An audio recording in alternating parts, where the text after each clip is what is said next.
Hello students, आज का हमारा सेशन वर्णमाला का पार्ट 2 है। आपको ध्यान होगा इससे पिछले सेशन में हमने वर्णमाला का में वर्ण का क्या मतलब होता है, वर्णमाला का क्या मतलब होता है, उसके दो भेद स्वर और व्यंजन, उनको हमने पढ़ा था, समझा था।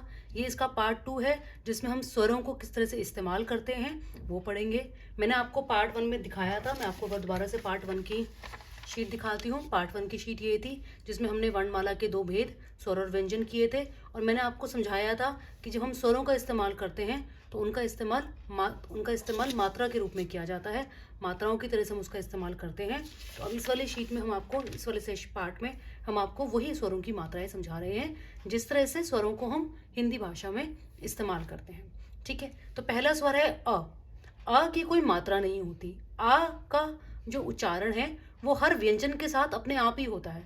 तो जैसे मुझे लिखना है नल, तो जब आप न वाला न जो व्यंजन है, आप जब उसको बोल रहे हो तो उसके लास्ट में, उसके अंत में अपने आप ही अ की साउंड आ रही है, न, नल। आपको याद होगा मैंने आपको इससे पिछली जो पार्ट था, पार्ट 1, उसमें मैंने आपको बताया था कि जो व्यंजन होते हैं उनका उच्चारण करने के लिए ही हमें स्वर की जरूरत पड़ती है। हर व्यंजन के नीचे एक हलंत का चिन्ह लगा होता है, जिसका मतलब है कि वो, उसका उच्चारण नहीं हो सकता, वो न है, न, मेरे मुंह से वो बाहर नहीं आ रहा, मुझे उसको ना बोलने के लिए उसके आगे अ का स्वर लगाना पड़ रहा है। तो जब मैंने न के आगे अ का स्वर लगाया तो वो ना बना। तो अ जो है वो व्यंजन न के आगे लगा है और इसलिए वो ना बन गया है। तो अब इसके नीचे से हलंत हट गया है। ऐसे ही ला के नीचे भी वो लगा है, ना के साथ भी, ला के साथ भी अ लगा है, इसलिए ला के नीचे से भी हलंत हट गया है, तो नल बना है। तो अ की जो कोई मात्रा नहीं होती, आ अपने आप में ही हर व्यंजन के साथ लग के उस व्यंजन को आवाज देता है, साउंड देता है, उसको हमें बोलने की क्षमता देता है। तो जैसे नल, कर, तो इनमें अपने आप ही अ जो नाम का स्वर है वो हर व्यंजन के साथ लगा हुआ है, इसकी कोई मात्रा की आवश्यकता नहीं है। लेकिन अगर मुझे ना बोल के ना बोलना है, यानी बड़ा, उसको, उसकी साउंड को बड़ा करना है, जैसे मैंने आपको पिछली वीडियो में बताया था ना कि एक्सटेंडेड साउंड निकालनी है किसी वॉवल की, तो अब मुझे अ ना बोल के आ बोलना है, तो मैं आ वाला जो स्वर है उसकी मात्रा का प्रयोग करती हूँ। तो उसकी मात्रा कैसे लगती है, आपको उसके आगे एक लाइन और लगानी थी, तो जैसे ताला, तो मैंने ता लिखा और उसके आगे आ की मात्रा लगा दी। अब मैंने आ को एज इट इज नहीं लिखा, मैंने आपको बताया था ना स्वरों को हम ऐसे नहीं लिखते हैं, स्वरों को मात्रा की तरह लगा देते हैं। तो हमने इसकी मात्रा लगा दी, ताला, पहाड़, तो इसमें हा पे आ की मात्रा लग गई है। छोटी ई, छोटी ई की मात्रा कैसे लगती है, जिस व्यंजन पे आपको इसे लगाना है उसके आगे इसको इस तरह से आप लगा दीजिए, ऐसे डंडी बना के, और एक हुक बनाना है आपने। तो जैसे सिर, किनारा, ये छोटी ई की मात्रा है। बड़ी की मात्रा इससे उल्टी हो जाती है, इसकी मिरर इमेज, तो उसमें ये राइट हैंड साइड को घूम जाता है हमारा जो यू है, जो पिन है। तो चीनी, लड़की, तो इस पे का पे बड़ी की मात्रा लगी है, इस पे ई, चा पे और ना पे दोनों पे हमने बड़ी की मात्रा लगाई है। छोटे ऊ में आपकी जो, ये आपका जो नॉट है ये लेफ्ट हैंड साइड घूमेगा नीचे की तरफ, यानी व्यंजन के नीचे की तरफ। तो मुझे अगर लिखना है मुरली, ऊ की साउंड निकालनी है, छोटे ऊ की, मुरली, कुर्सी, तो मैंने छोटे ऊ की मात्रा लगाई है। अगर मुझे बड़े ऊ की निकालनी है मात्रा, आवाज बड़े ऊ को बोलना है मुझे, तो हम राइट हैंड साइड इस नॉट को घुमाएंगे, तो हमने लिखा दूध, कूदना, तो दा पे और का पे बड़े ऊ की मात्रा लगी हुई है। छोटा ए जो है उसकी मात्रा कैसे लगाते हैं हम, अब हम इसमें व्यंजन के ऊपर की तरफ एक, व्यंजन के ऊपर की तरफ इस तरह से एक मात्रा बनाते हैं, तो ये हमारी मेला, पेड़, तो ए की साउंड निकली है।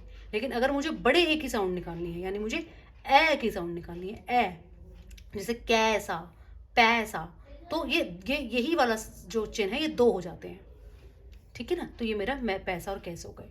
ओ में, जैसे आपने ए में उस व्यंजन के ऊपर ही मात्रा लगाई थी, जब हमें ओ लिखना होता है तो उस व्यंजन के आगे एक और डंडी बन के उसके ऊपर ये वाली मात्रा लग जाती है, तो वो ओ की मात्रा हो जाती है। तो जहां मुझे ओ की साउंड निकालती है, जैसे मोर, कोयल, तो माँ और का पे मैंने ओ की मात्रा लगाई है। लेकिन अगर मुझे ओ, जिसको आप इंग्लिश में ए यू करते हो, ऑगस्ट वाला, तो ओ की मात्रा निकालनी है, तो मैं यही वाला चिन्ह आगे डंडी लगा के दो बार लग जाता है, जैसे ए और ए में था ना, पर इसमें ए और ए में हमने उस व्यंजन के ऊपर ही लगाया था, ओ और अ में उस व्यंजन के आगे एक डंडी लगा के उसके ऊपर हमको इसे लगाना है, कौन, औरत।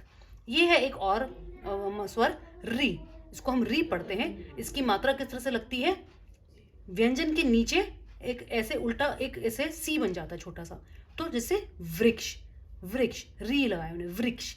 कृपा, तो ये री की मात्रा है जो इसके नीचे लग गई है। हम रा की मात्राओं, रा की जो मात्राएं हिंदी में वो 3 तरह की होती हैं। रा की जो मात्राएं हैं वो 3 तरह से इस्तेमाल होती हैं। तो रा की मात्राओं पे भी हमने एक वीडियो बनाई है कि रा की मात्राएं किस तरह से लगती हैं हिंदी भाषा में।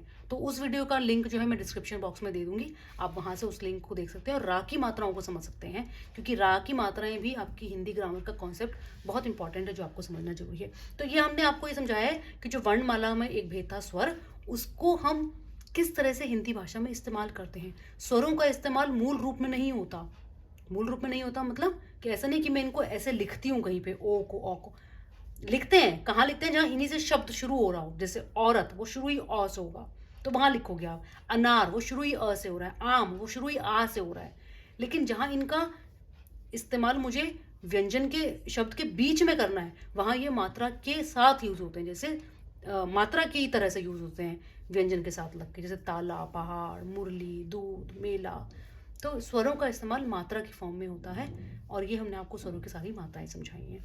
जो पार्ट 3 है उसमें हम आपको व्यंजन किस तरह से लगते हैं, व्यंजनों का कैसे इस्तेमाल किया जाता है हिंदी भाषा में, व्यंजन कितने प्रकार के हैं, वो अगला पार्ट जो है इसका व्यंजन के ऊपर है, पार्ट 3। यानी जो पार्ट 1 था वो हमने देखा था कि वर्णमाला क्या होती है, वर्ण क्या होती है, वर्ण किसे कहते हैं, वर्णमाला किसे कहते हैं, स्वर और व्यंजन क्या होते हैं, इसके 2 भेद। पार्ट 2 में हमने स्वर को समझाया है। जो इसका पार्ट 3 है उसमें हम व्यंजन कवर करेंगे। तो बच्चों इसके आगे वाला पार्ट जरूर देखिएगा, तभी आपका वर्णमाला पूरा होगा। कोई डाउट है आप कमेंट बॉक्स में लिख के भेज सकते हैं। Thanks for watching, please like and subscribe my channel.